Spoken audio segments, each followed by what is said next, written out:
Ya kalau megang merah putihnya dulu, bukan ini merah putihnya dulu. Kalau memang tidak mau menjadi bagian merah putih, saya nggak bisa melarang. Nice to meet you. When do you arrive? Yesterday. So low flight, yeah. Bintang masa depan kita juga, Nathan.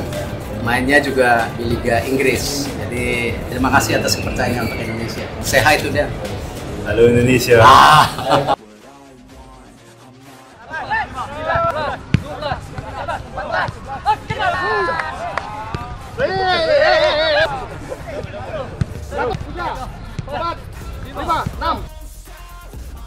Naturalisasi yang ada di sepak bola harus menjadi bagian solusi untuk tim nasional.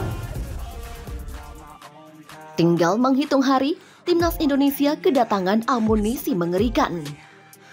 Tidak mudah melakukan naturalisasi. Nah karena itu, kan di awal-awal saya bilang, saya tidak pernah membedakan pemain naturalisasi secara status hukum, kita dukung. Cuman waktu itu kan ada permainan dari Liga, gimana nih supaya persaingan klub seimbang, silahkan saja, itu mah dinamika permintaan. Toh keputusannya kemarin kan tidak, bahwa kita mengakui semua naturalisasi, main di Liga, selesai kan. Ketua Umum PSSI Erick Thohir beri update proses naturalisasi Jai Itses, Nathan Tjaaun, dan Justin Hubner. Selain itu, mantan Presiden Inter Milan tersebut juga bicara soal penyerang keturunan tambahan untuk mempertajam lini serang timnas Indonesia. Sebelumnya, administrasi Jai Itses dan Nathan Tjaaun diketahui sudah masuk ke Dewan Perwakilan Rakyat Republik Indonesia atau DPR RI. Sementara itu, proses naturalisasi Justin Hubner dikonfirmasi sudah masuk tahap akhir. Back Wolverhampton Wanderers U21 itu kini tinggal menunggu keputusan Presiden Republik Indonesia Joko Widodo dan pengambilan sumpah sebagai warga negara Indonesia atau WNI. Baru-baru ini, Erick Thohir memberi update soal proses naturalisasi ketiga pemain keturunan tersebut. Ongoing atau sedang berlangsung. Demikian singkat Erick Thohir kepada awak media di Mandiri Club Jakarta Selatan.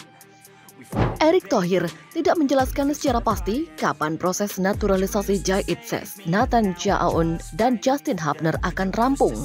Namun, ia berharap ketiga pemain tersebut bisa memperkuat timnas Indonesia di Piala Asia 2023 yang akan digelar di Qatar pada 12 Januari hingga 10 Februari 2024. Di sisi lain, Erick Thohir mengaku bahwa dirinya kurang puas dengan skuad timnas Indonesia yang ada saat ini, utamanya di sektor gelandang dan penyerang.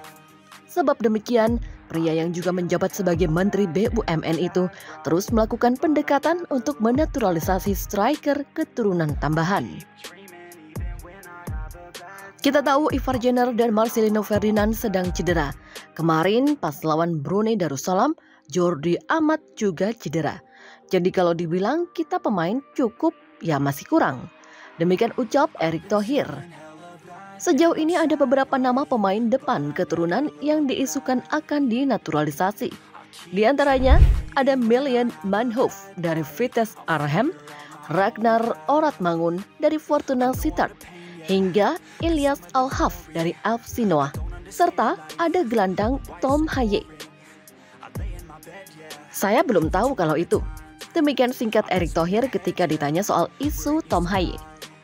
Sebelumnya PSSI melalui Ketua Umum Erick Thohir mengungkapkan rencana menambah amunisi timnas Indonesia dengan menaturalisasi pemain keturunan untuk sektor gelandang dan penyerang. Namun, nama pemain tersebut masih menjadi teka-teki. Sejumlah nama pemain pun disebut jadi kandidat kuat yang akan dinaturalisasi. Di antaranya ada Tom Haye, Ragnar Oratmangun, Delano Ladan, hingga Ilyas Al-Haf. Terkait rumor kandidat pemain naturalisasi itu, Erick Thohir pun memberi komentar. Erick masih enggan menjawab perihal nama pemain yang akan dinaturalisasi karena prosesnya masih sebatas pendekatan. Meski demikian, Erick berharap pengumuman naturalisasi bisa diumumkan 2 minggu lagi.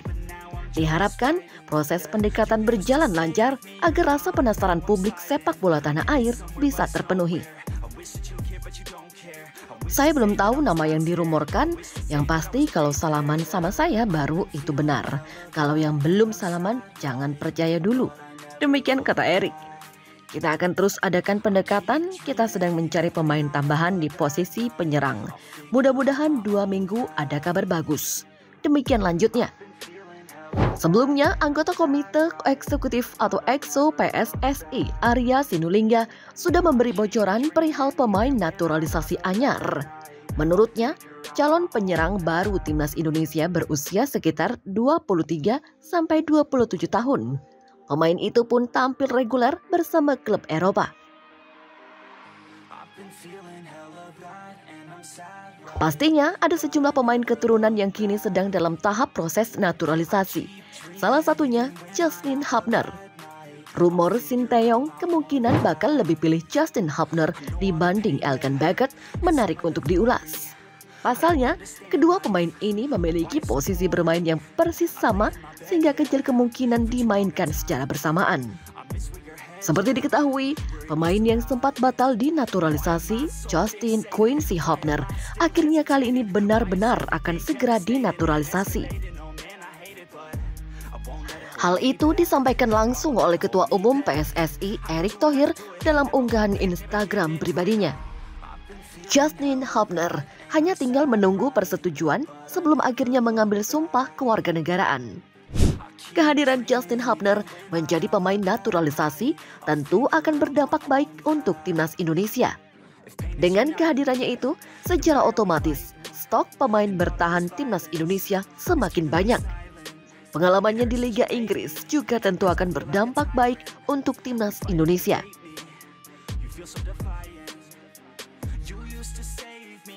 Meski begitu, kehadiran Justin Hubner juga menjadi ancaman tersendiri untuk beberapa pemain.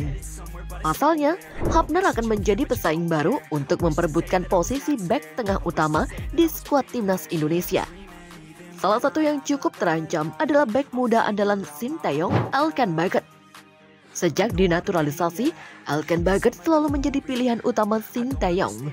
Dirinya selalu membentuk duet kokoh bersama Jordi Amat ataupun membuat trio benteng dengan Rizky Ridho.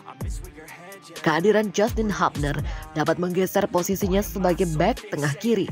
Pasalnya, Justin Hubner memiliki tipikal bermain yang sama persis dengan Elkan Baggett, yakni bek tengah yang kidal sehingga selalu bermain sebagai bek tengah kiri atau LCB. Namun, jika dibandingkan dengan Elkan Baggett, Justin Hubner memiliki beberapa keunggulan. Pertama adalah dari segi usia. Justin Hubner 11 bulan lebih muda dari Elkan Baggett. Pemain yang lebih muda memiliki lebih banyak potensi untuk terus dikembangkan. Karena itulah, saat Sinteyong baru datang ke Indonesia, dirinya memilih untuk melakukan potong generasi.